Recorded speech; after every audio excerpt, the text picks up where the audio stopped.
Hi hello friends, ಇವತ್ತಿನ ವಿಡಿಯೋಗೆ ನಿಮ್ಮೆಲ್ಲರಿಗೂ ಸ್ವಾಗತ. ಕೆವೈಸಿ ಮಾಡಿಸದಿದ್ದರೆ ವಾಣಿಜ್ಯ ದರಕ್ಕೆ ಸಿಗಲಿದೆಯಂತೆ ನಿಮ್ಮ ಗೃಹ ಸಿಲಿಂಡರ್. ಡಿಸೆಂಬರ್ 31ರೊಳಗೆ ಕೆವೈಸಿ ಮಾಡಿಸದಿದ್ದರೆ ರದ್ದಾಗಲಿದೆಯಂತೆ ನಿಮ್ಮ ಮನೆಯ ಗ್ಯಾಸ್ ಸಂಪರ್ಕ. ಡಿಸೆಂಬರ್ 31ರೊಳಗೆ ಕೆವೈಸಿ ಮಾಡಿಸಿದರೆ ಸಿಗಲಿದೆಯಂತೆ ಹೊಸ ಸಬ್ಸಿಡಿ. ಹೀಗೆ ಸೋಷಿಯಲ್ ಮೀಡಿಯಾದಲ್ಲಿ ಹರಿದಾಡುತ್ತಿರುವ ಈ ಅಂತೆಕಂತೆಗಳಿಗೆ ಯಾವುದೇ ರೀತಿಯ ಆಧಾರ ಇರುವುದಿಲ್ಲ. ಇದರ ಬಗ್ಗೆ ಕೇಂದ್ರ ಸರ್ಕಾರ ನೀಡಿರುವ ಸ್ಪಷ್ಟನೆ ಏನಂತ ನೋಡೋಣ ಬನ್ನಿ ಫ್ರೆಂಡ್ಸ್. ಕೇಂದ್ರ ಪೆಟ್ರೋಲಿಯಂ ಮತ್ತು ನೈಸರ್ಗಿಕ ಅನಿಲ ಸಂಪರ್ಕ ಇಲಾಖೆಯು ಇತ್ತೀಚೆಗೆ ಎಲ್ಲ ತೈಲ ಕಂಪನಿಗಳು ಮತ್ತು ಪ್ರಧಾನಮಂತ್ರಿ ಉಜ್ವಲ್ ಯೋಜನಾ ಈ ಯೋಜನೆಯನ್ನು ಸಹ ಒಳಗೊಂಡಂತೆ ಫಲಾನುಭವಿಗಳಿಂದ ಬಯೋಮೆಟ್ರಿಕ್ ಪಡೆದುಕೊಳ್ಳುವಂತೆ ಮಾತ್ರ ಸೂಚಿಸಿದೆ.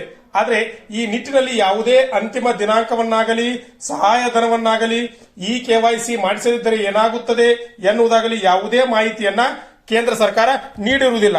ಹಾಗಾದ್ರೆ ಈ ರೀತಿಯ ಸಾಮಾಜಿಕ ಜಾಲತಾಣದಲ್ಲಿ ಹರಿದಾಡುತ್ತಿರುವ ತಪ್ಪು ಸಂದೇಶದಿಂದ ಗ್ಯಾಸ್ ಏಜೆನ್ಸಿ ಮುಂದೆ ಜನರು ಸರತಿ ಸಾಲಿನಲ್ಲಿ ನಿಂತು ಕಾಯುವ ಪರಿಸ್ಥಿತಿ ಬಂದಿದೆ.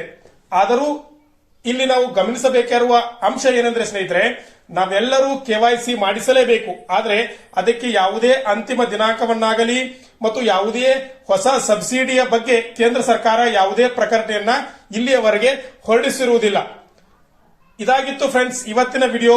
ಈ ವಿಡಿಯೋ ಇಷ್ಟ ಆಗಿದ್ರೆ ನನ್ನ ಚಾನೆಲ್ ಸಬ್ಸ್ಕ್ರೈಬ್ ಮಾಡಿ ಮತ್ತು ಅಲ್ಲೇ ಪಕ್ಕದಲ್ಲಿರುವ ಬೆಲ್ ಐಕಾನ್ ಪ್ರೆಸ್ ಮಾಡಿ, ಲೈಕ್ ಮಾಡಿ, ಶೇರ್ ಮಾಡಿ. ಮುಂದಿನ ವಿಡಿಯೋದಲ್ಲಿ ಸಿಗೋಣ. ನಮಸ್ಕಾರ ಫ್ರೆಂಡ್ಸ್.